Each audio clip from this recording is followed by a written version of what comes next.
Existe um momento em que até os gigantes descobrem que podem cair. Roma conhecia esse momento, mas durante séculos acreditou que ele jamais chegaria. As legiões haviam conquistado povos, subjugado reis, levantado estradas, construído cidades, dominado um império que se estendia por milhares de quilômetros.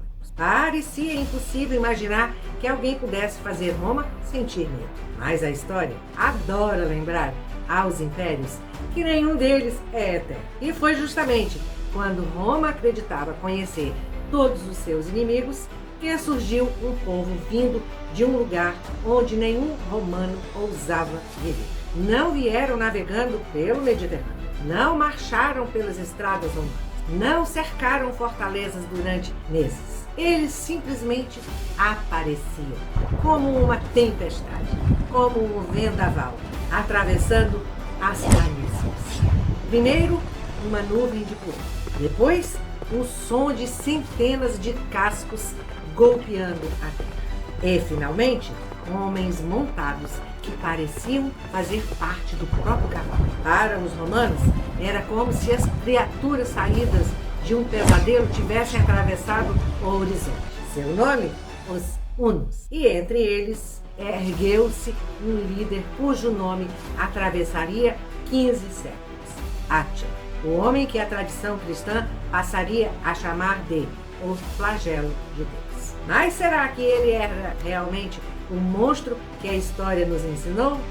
Ou estamos diante de um dos personagens mais mal compreendidos da antiguidade? Hoje, vamos voltar ao século V, quando o mundo conhecido começou a mudar, quando um povo vindo das estepes abalou o maior império da terra, e quando um homem provou que às vezes o medo pode conquistar mais cidades do que um exército inteiro. Eu sou Maria Bissaro e hoje eu vou te contar a história de Átila. Antes de conhecer Átila, precisamos conhecer o povo que o formou. Porque nenhum homem nasce sozinho. Toda grande liderança é filha de uma cultura. E a cultura dos hunos era completamente diferente de tudo aquilo que Roma conhecia. Imagine um oceano, mas em vez de água, capim. Milhares de quilômetros de campos abertos, sem muralhas, sem cidades, sem estradas, sem fronteiras visíveis. Esse imenso mar de relva era conhecido como as estepes da Ásia Central. Ali, o horizonte parecia não ter fim. O vento soprava livre e a sobrevivência dependia de uma única habilidade: montar. Muito antes de empunhar uma espada, uma criança aprendia a cavalgar. Muito antes de construir uma casa, aprendia a seguir os hebreus. Porque os hunos não pertenciam à terra, pertenciam ao movimento. Viviam como nômades. Onde havia pasto, havia vida. Quando o capim acabava, todo o povo seguia adiante.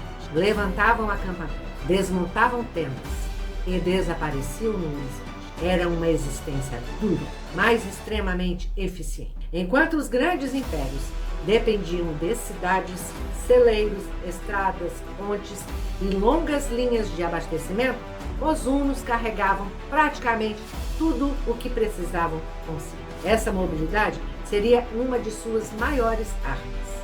Os cronistas romanos ficaram profundamente impressionados com aquele povo.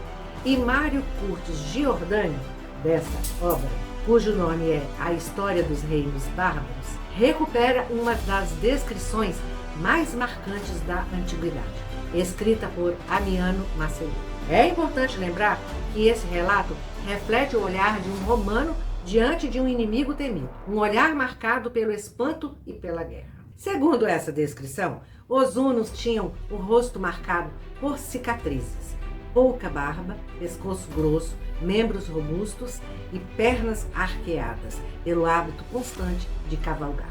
Aos olhos dos romanos, pareciam mais moldados pela vida nas estepes do que pelas cidades. Amiano também relata que eles passavam grande parte da vida sobre seus cavalos. Comiam montados, negociavam montados, dormiam próximos à montaria. Quase tudo acontecia sem que precisasse descer ao chão. É difícil saber quanto existe de exagero nessa descrição. Os romanos tinham o hábito de retratar seus inimigos como bárbaros incivilizados. Mas existe algo que ninguém discute. A relação entre os hunos e seus cavalos era extraordinária. Eles não apenas montavam, eles pareciam pensar junto com o animal. E foi justamente essa união que mudaria a história da Europa. Existe uma velha frase que diz: a geografia escreve boa parte da história. Poucos povos provaram isso de forma tão impressionante quanto os hunos. Mas antes de Átila nascer, muito antes de Roma ouvir aquele nome pela primeira vez, existia apenas uma imensidão. Sem muralhas, sem cidades, sem palácios, sem estradas. Um oceano de carne. Ondas verdes balançando ao sabor do vento até onde os olhos conseguem alcançar. Esse cenário gigantesco é conhecido como estepe. As estepes da Ásia Central formam uma das maiores planícies contínuas do planeta. Ali o horizonte parece infinito. Quem nasce naquele ambiente aprende rapidamente uma lição. Ou você se move ou desaparece. O inverno pode ser impiedoso, o verão escaldante. A chuva é incerta, o pasto muda de lugar. Por isso, permanecer parado nunca foi uma opção. Os hunos cresceram seguindo os rebanhos. Levantavam acampamento ao amanhecer, desmontavam tudo ao anoitecer. Viviam onde havia alimento para seus animais. E partiam assim que a terra deixava de sustentá-los. Eles não possuíam cidades, possuíam caminhos. Foi naquele mundo aberto, onde o céu parecia maior do que qualquer império, que nasceu uma civilização completamente diferente da romana. Enquanto Roma acreditava na força das muralhas, os hunos acreditavam na velocidade. Enquanto Roma construía estrada, os hunos transformavam seu próprio mundo em estrada. Enquanto os romanos erguiam monumentos de pedra, os hunos deixavam apenas marcas de cascos sobre a terra. Nenhuma dessas formas de viver era superior à outra. Elas eram respostas diferentes para ambientes completamente diferentes. A história muitas vezes começa assim, não nas decisões dos reis, mas nas paisagens onde as crianças crescem. Foi também nas estepes que nasceu o maior companheiro dos hunos, o cavalo. É difícil exagerar a importância desse animal. Para os romanos, o cavalo era um instrumento de guerra. Para os hunos, era parte da família. Uma criança aprendia a montar quase ao mesmo tempo em que aprendia a caminhar. O equilíbrio vinha cedo, a confiança também. Com o passar dos anos, homem e animal pareciam formar um único corpo. Não era raro percorrer dezenas de quilômetros em um único dia, enquanto um exército romano precisava abrir estradas, transportar alimentos, erguer acampamentos e organizar longas colunas de suprimentos. Os hunos simplesmente cavalgavam. Essa diferença mudaria o destino da Europa. Mas o cavalo era apenas metade da arma. A outra metade era o arco. Não um arco qualquer, o arco composto das estrelas. Menor do que os grandes arcos conhecidos pelos romanos, mas extremamente potente e leve, flexível e perfeito para disparos em alta velocidade. Os meninos hunos aprendiam desde muito cedo, primeiro a montar, depois a controlar o cavalo apenas com as pernas. Mais tarde, aprendiam algo que parecia impossível: atirar, sem parar o animal, sem diminuir a velocidade, sem perder o equilíbrio. Durante anos, treinavam até que homem, cavalo e arco parecessem formar um único. Existe um detalhe fascinante descrito por estudiosos da Guerra das Estrelas. O arqueiro procurava disparar exatamente no instante em que as 4 patas do cavalo ficavam suspensas no ar, durante o galope. É uma fração de segundo quase imperceptível. Nesse momento, o corpo do cavaleiro sofria menos interferência do impacto das passadas. O resultado era um disparo muito mais preciso. Imagine a cena. O cavalo avança como um raio, O inimigo acredita que o arqueiro jamais conseguirá mirar, mas por um breve instante, as 4 patas deixam o chão. Tudo parece parar. A corda do arco vibra, a flecha parte. E antes mesmo que o alvo compreenda o que aconteceu, o cavaleiro já está dezenas de metros adiante. Era uma habilidade construída ao longo de milhares de horas de treinamento. Não era sorte, era disciplina, era técnica, era uma forma de guerra completamente diferente daquela praticada pelas legiões romanas. Enquanto um legionário precisava manter sua formação, o guerreiro huno transformava a velocidade na própria defesa. Roma lutava em blocos. Os hunos lutavam como o vento. Os cronistas romanos ficaram profundamente impressionados quando encontraram aqueles guerreiros. Mário Curtis Giordano recupera a célebre descrição feita por Ammiano Marcelino, um historiador romano que observava os hunos com o olhar de quem via um inimigo terrível. Ammiano ainda conta que eles passavam tanto tempo montados que compravam, vendiam, conversavam e até descansavam sobre seus cavalos. Alimentavam-se de maneira simples, usando o que a própria natureza oferecia durante as longas jornadas. É importante lembrar que essa descrição foi feita por um romano. Como acontece em muitas guerras, os adversários costumam retratar uns aos outros de forma mais assustadora possível. Mesmo assim, há um aspecto sobre o qual praticamente todos concordam. A ligação entre os hunos e seus cavalos era extraordinária. Mas havia outra arma, uma arma invisível, a velocidade. Imagine um general romano. Você envia mensageiros avisando que um exército inimigo foi visto no norte. Dias depois, esse mesmo exército já apareceu ao sul. Quando as legiões finalmente chegam, os hunos já desapareceram. Não porque fossem mágicos, mas porque dominavam um tipo de guerra para o qual Roma nunca havia sido preparada. Eles atacavam de repente, lançavam uma chuva de flechas, recuavam rapidamente, voltavam por outro lado e repetiam tudo outra vez. Era como tentar capturar o vento. Talvez tenha sido exatamente isso que mais assustou os romanos. Não era apenas a força, era a imprevisibilidade. Roma sabia vencer cercos, sabia enfrentar infantarias, sabia conquistar fortalezas. Mas como derrotar um inimigo que se recusava a lutar de maneira que você conhecia? Foi nesse cenário, entre cavalos, estepes e um horizonte que nunca terminava, que cresceu um menino destinado a transformar o medo em sua maior arma. Seu nome era Átila, e sua história estava apenas começando. Existe uma pergunta que acompanha quase todos os grandes personagens da história. Os grandes líderes nascem prontos ou são moldados pelo mundo à sua volta? No caso de Átila, talvez a resposta esteja nas estepes. Não sabemos exatamente em que ano ele nasceu. Os historiadores costumam situar seu nascimento por volta do ano 406 d.C. Também não sabemos como foi sua infância. As fontes antigas dizem muito pouco sobre o menino, mas às vezes o silêncio da história também conta uma história, porque sabemos exatamente em que mundo ele cresceu. Um mundo onde sobreviver era um aprendizado diário. Enquanto uma criança romana crescia ouvindo o burburinho dos mercados, vendo templos, banhos públicos, bibliotecas e muralhas, Átila abriu os olhos para um céu sem fim, sem teto. Seu teto era o horizonte, sua escola, o cavalo, seu brinquedo, provavelmente um arco em miniatura, e seus professores, guerreiros. Enquanto isso, muito longe dali, Roma atravessava uma fase delicada.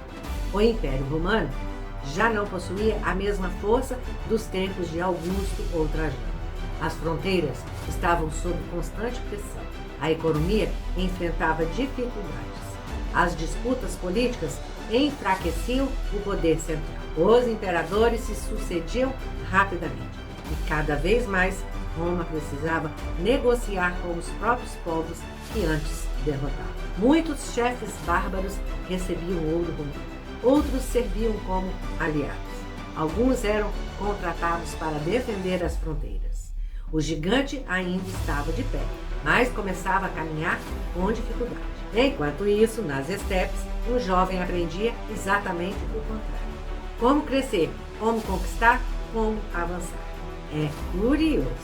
Às vezes a história parece colocar duas civilizações em direções opostas, uma envelhecendo, outra despertando. Átila não cresceu sozinho. Ao seu lado estava o irmão mais velho, Bleda. Os dois pertenciam à família que governava os hunos e desde cedo aprenderam algo fundamental. Um chefe não vence apenas com armas, vence conhecendo seus adversários. Átila cresceu ouvindo falar de Roma, mas não como um sonho, como um desafio. Existe um detalhe pouco conhecido. Os romanos costumavam enviar reféns de famílias importantes para garantir tratados de paz. Entre os hunos acontecia algo semelhante. Esses intercâmbios aproximavam mundos completamente diferentes. Embora as evidências sejam limitadas, é bastante provável que Átila tenha tido contato direto com diplomatas romanos e com elementos da cultura imperial ainda jovem. Isso explicaria uma característica que muitos esquecem. Quando adulto, Átila não seria apenas um guerreiro, seria um negociador extremamente habilidoso. Sabia exatamente quando atacar e principalmente quando esperar. Talvez seja esse o maior erro cometido pela história durante séculos. Transformar Átila apenas em um bárbaro sedento por destruição. Os relatos mostram outra imagem, a de um líder paciente, calculista, capaz de usar o medo como uma arma política, antes mesmo de desembainhar a espada. Porque há uma diferença enorme entre um guerreiro e um estrategista. O guerreiro vence batalha, o estrategista vence antes que elas aconteçam. E Átila estava prestes a provar isso ao mundo. No ano de 434, a morte do rei Hua mudou completamente o destino dos reinos. Existem homens que herdam um reino, outros herdam uma oportunidade. Átila herdou as duas vezes. No ano de 434, morreu Hua, também conhecido como Mugila, tio de Átila, e um dos responsáveis por transformar os hunos em uma potência respeitada nas fronteiras do Império Romano. Com sua morte, o comando passou para dois jovens, Átila e seu irmão Bleda. Naquele momento, ninguém imaginava que um deles entraria para a história e o outro quase seria esquecido por ele. Durante alguns anos, os dois governaram juntos. Era uma prática comum entre diversos povos das estepes. Dividir o poder ajudava a manter o equilíbrio entre os diferentes clãs, mas também exigia algo raro, confiança. E confiança nem sempre sobrevive quando o poder cresce. Logo nos primeiros anos do novo governo, Átila demonstrou uma qualidade que surpreendeu até os romanos. Ele compreendia que uma guerra podia ser vencida, antes mesmo do primeiro combate. Pouco depois de assumir o poder, os dois irmãos receberam emissários do Império Romano, do Oriente. O encontro aconteceu às margens do rio Marro. Os romanos queriam paz, os hunos também, mas havia uma diferença. Cada lado entendia a palavra paz de um jeito. Conta o historiador Cristo, que participou de missões diplomáticas entre romanos e hunos, que as negociações ocorreram com os líderes hunos montados a cavalo, mesmo durante um tratado diplomático. Eles permaneciam sobre suas montarias. Era um gesto carregado de significado. Eles não desciam, não demonstravam submissão, não se colocavam em posição inferior. Era como se dissessem silenciosamente: vocês vieram até nós. O resultado foi um acordo conhecido como Tratado de Marro. Mas chamar aquilo de tratado talvez esconda o que realmente aconteceu. Na prática, Roma aceitou pagar uma enorme quantidade de ouro aos hunos, todos os anos, em troca de paz. Imagine a cena: o maior império do mundo pagando para que outro povo simplesmente não o atacasse. Não era apenas dinheiro, era um reconhecimento silencioso. Roma já não ditava todas as regras. E Átila percebeu isso imediatamente. O ouro romano era importante, mas havia algo ainda mais valioso: a percepção de fraqueza. Quando um adversário paga para evitar uma guerra, ele revela muito mais do que um mito. Revela seus limites. Átila observava, aprendia, esperava. Como um arqueiro que segura a corda esticada por mais alguns segundos antes de soltar a flecha. Os anos seguintes mostraram que aquela paz era apenas aparente. Os romanos atrasavam pagamentos, descumpriam cláusulas, tentavam ganhar tempo. Do outro lado, Átila acumulava força, reunia tribos, ampliava aliança, consolidava sua autoridade. Pouco a pouco, o jovem governante deixava de ser apenas um chefe tribal, transformava-se no líder de uma confederação capaz de desafiar um império. Então, por volta de 445, aconteceu um dos episódios mais misteriosos da vida de Átila. Seu irmão, Bleda, morreu. As fontes são discretas. Algumas sugerem um acidente. Outros insinuam que Átila mandou assassiná-lo para assumir sozinho o comando. A verdade é que não sabemos. E um bom historiador precisa ter coragem de dizer exatamente isso. Não sabemos.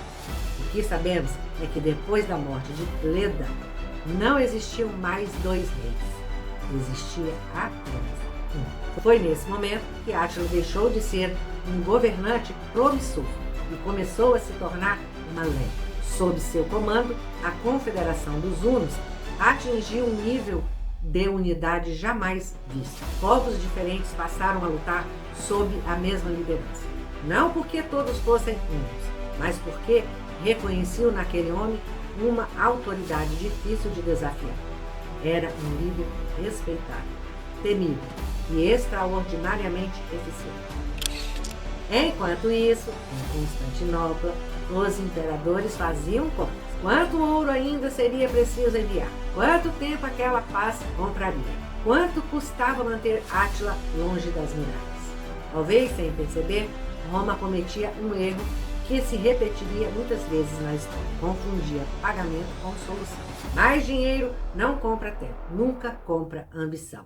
E Átila queria muito mais do que ouro. Em algum lugar das estepes, Átila observava seus cavaleiros treinando. Flechas cruzam o céu, cavalos levantam poeira, os homens repetem os mesmos movimentos centenas de vezes. Enquanto isso, do outro lado da Europa, senadores discutem impostos, funcionários registram pagamentos, mensageiros atravessam estradas levando sacos de ouro. Dois mundos completamente diferentes. Um acreditava que a estabilidade podia ser comprada. O outro acreditava que ela precisava ser conquistada. E esses dois mundos estavam prestes a colidir. Átila descobriu que o ouro romano valia menos pelo seu brilho do que pelo medo que revelava. No ano de 441, Átila decidiu que já era hora de parar de negociar. As cidades romanas dos Balcãs começariam a cair uma após a outra. Na direção de Constantinopla, surgia um exército diferente de tudo que Roma já enfrentara. E pela primeira vez, o Império compreenderia que havia uma enorme diferença entre fugir dos hunos e vê-los surgir no horizonte. Existe um antigo provérbio militar que diz: a guerra mais inteligente é aquela vencida antes da primeira batalha. Átila conhecia essa verdade, mas também sabia que chega um momento em que o silêncio precisa dar lugar ao som dos cavalos. Durante anos, Roma pagou ouro, assinou tratados, prometeu cumprir acordos e durante anos também atrasou pagamentos, descumpriu promessas, tentou ganhar tempo. Átila observava tudo, até que concluiu que chegara a hora de cobrar a dívida, não apenas em moedas, mas em território. No ano de 441, o horizonte voltou a escurecer, não por causa das nuvens, mas por causa da poeira levantada por milhares de cavalos. Os hunos atravessaram o Rio Danúbio, uma fronteira que os romanos consideravam segura. Naquele instante, ela deixou de existir. As cidades dos Balcãs começaram a cair, uma após a outra. Viminácio, Singiduno, atual Belgrado, Naíço, a cidade onde havia nascido Constantino, o imperador, que legalizou o cristianismo. Fortalezas que durante séculos pareciam inabaláveis. Agora descobriu que muralhas não bastavam contra um inimigo que lutava de maneira completamente diferente. Imagine um comandante romano acostumado a enfrentar exército organizado em linhas, escudos alinhados, lanças apontadas, tudo conhecido. De repente, ele vê algo que jamais aprendera a combater. Os cavaleiros não avançavam em formação rígida. Eles se espalhavam, desaparecem, reaparecem, disparam flechas à distância, mudam de direção, fingem recuar. E quando o inimigo rompe sua formação para persegui-los, os hunos voltam como um redemoinho. Era uma dança mortal. A velocidade era a verdadeira arma. E então acontecia aquilo que transformava guerreiros em lendas. Os arqueiros das estepes galopavam em velocidade máxima, seguravam as rédeas quase sem usar as mãos, guiavam os cavalos apenas com a pressão das pernas, esperavam um instante exato, uma fração de segundo, o momento em que durante o galope as quatro patas do cavalo deixavam o chão ao mesmo tempo. Nesse breve intervalo, o corpo do arqueiro ficava mais estável.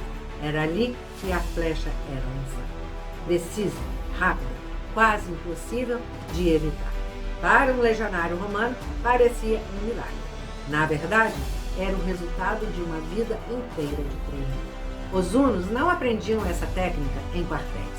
Aprendiam desde a infância, enquanto brincavam, enquanto caçavam, enquanto viviam. O cavalo, o arco, o guerreiro já não eram três elementos, era um só. Mas havia outra habilidade que deixava os romanos desesperados: a famosa retirada fingida. Os hunos atacavam, lançavam flechas e fugiam. O comandante romano acreditava que o inimigo estava derrotado. Ordenava a perseguição. Era exatamente isso que Átila queria. Com a formação rompida, as legiões perdiam sua maior força. Então, como uma onda que muda de direção, os cavaleiros giravam, voltavam e atacavam novamente. Agora contra soldados espalhados, confusos, sem proteção. A batalha terminava antes mesmo que os romanos compreendessem o que havia acontecido. Átila sabia que destruir cidades era importante, mas destruir a confiança do inimigo era muito mais eficaz.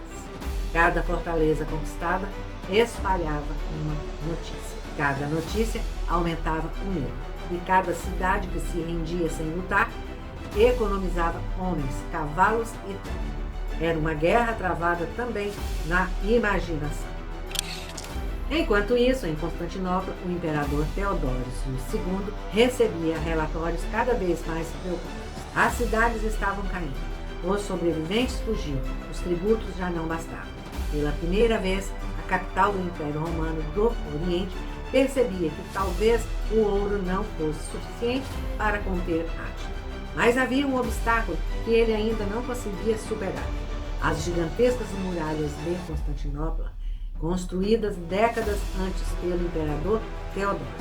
Elas eram consideradas uma das maiores obras de engenharia militar da antiguidade. Ali, pela primeira vez, a velocidade encontrou um limite. Átila devastou os arredores. Obrigou Roma a negociar novamente.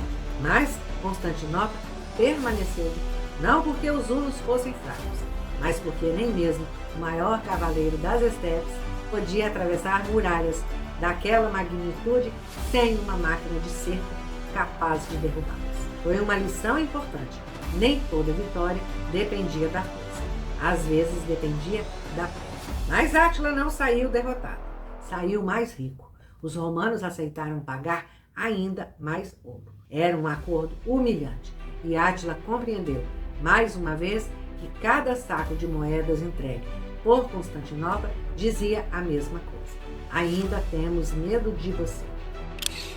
No verão do ano 452, a Europa prendia a respiração. Depois de devastar cidades no norte da Itália, Átila marchava em direção ao maior símbolo do mundo antigo. Roma não era mais a capital política do Império Romano do Ocidente, mas continuava sendo seu coração, seu símbolo, sua memória, sua alma. Se Roma caísse, o impacto seria muito maior do que militar. Seria psicológica. Era a cidade que durante séculos havia ensinado o mundo a temer.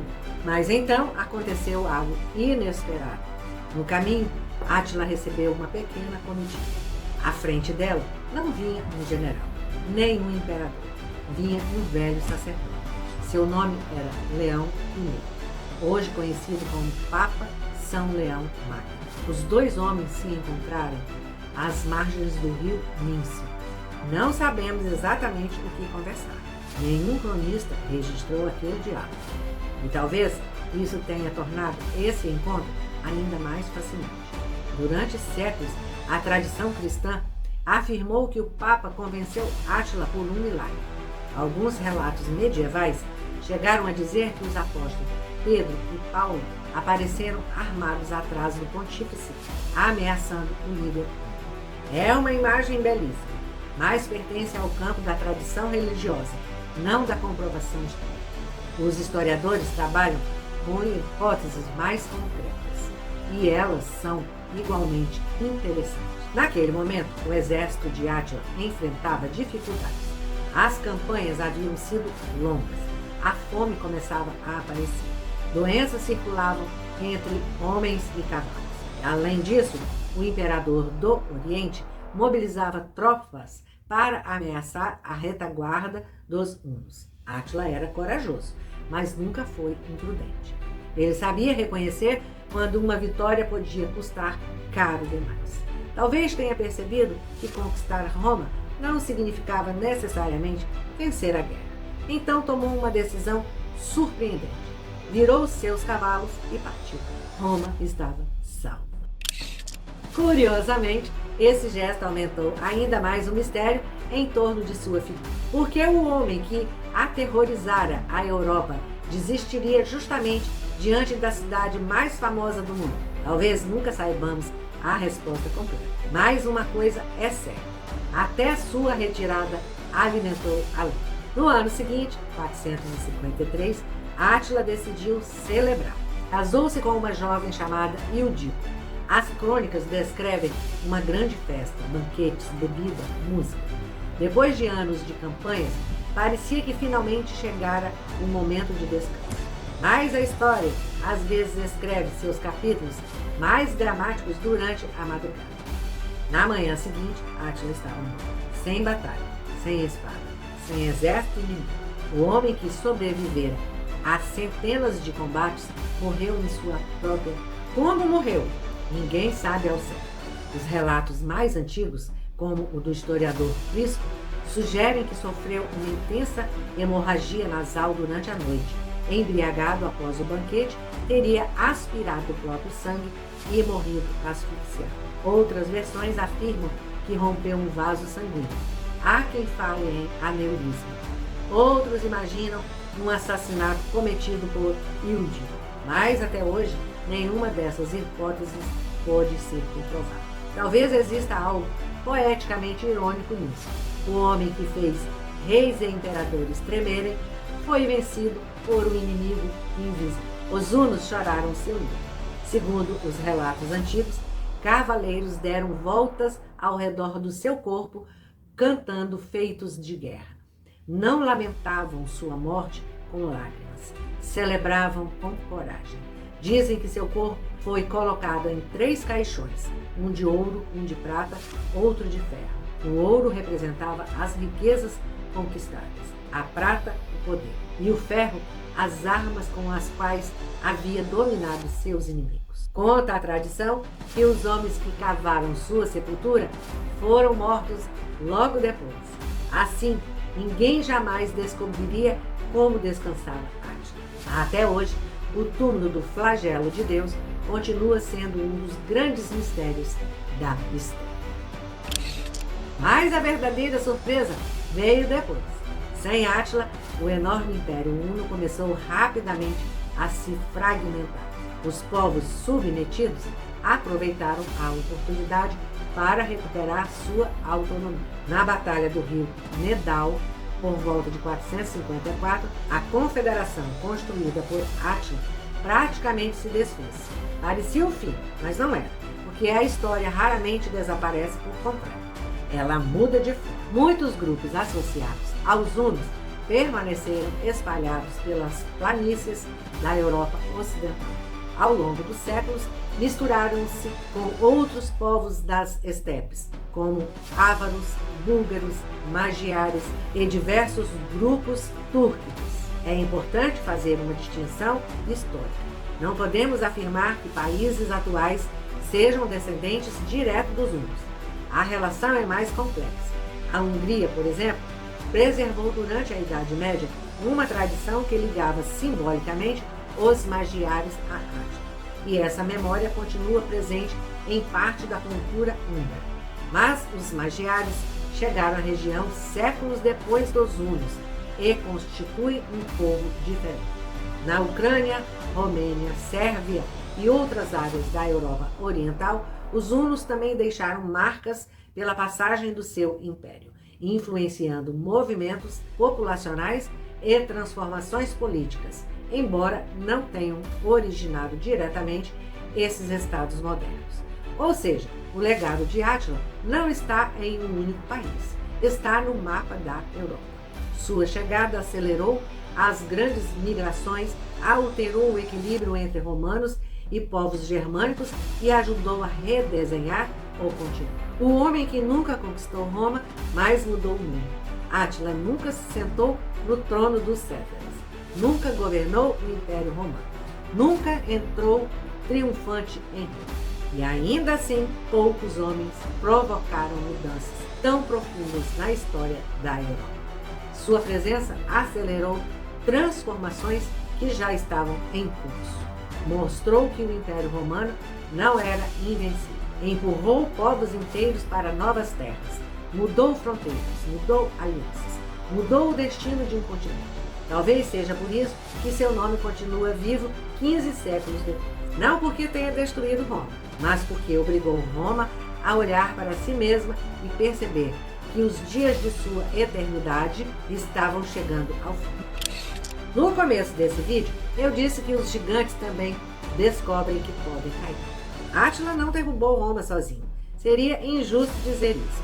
Os problemas do Império eram antigos e profundos, mas ele foi um dos ventos mais fortes a soprar contra um edifício que já apresentava rachadura.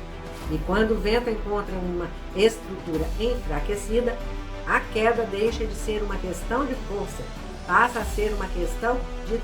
O título desse vídeo diz Átila, o flagelo de Deus. Mas agora eu quero fazer uma pergunta. Depois de conhecer essa história, você acha que esse título descreve quem realmente foi Átila? Ou será que ele revela muito mais sobre o medo de Roma do que sobre o próprio líder dos hunos? Conta pra mim nos comentários. Eu leio todos eles e adoro quando a história continua depois que o vídeo termina. E se você gosta de descobrir os personagens que mudaram o mundo, muito além dos livros escolares, inscreva-se no Contando Histórias. Porque aqui a história nunca termina na última página. Ela continua em cada pergunta que ainda temos coragem de fazer. Alguns homens conquistam territórios, outros conquistam a memória da humanidade. Átila conquistou as vidas. Até a próxima!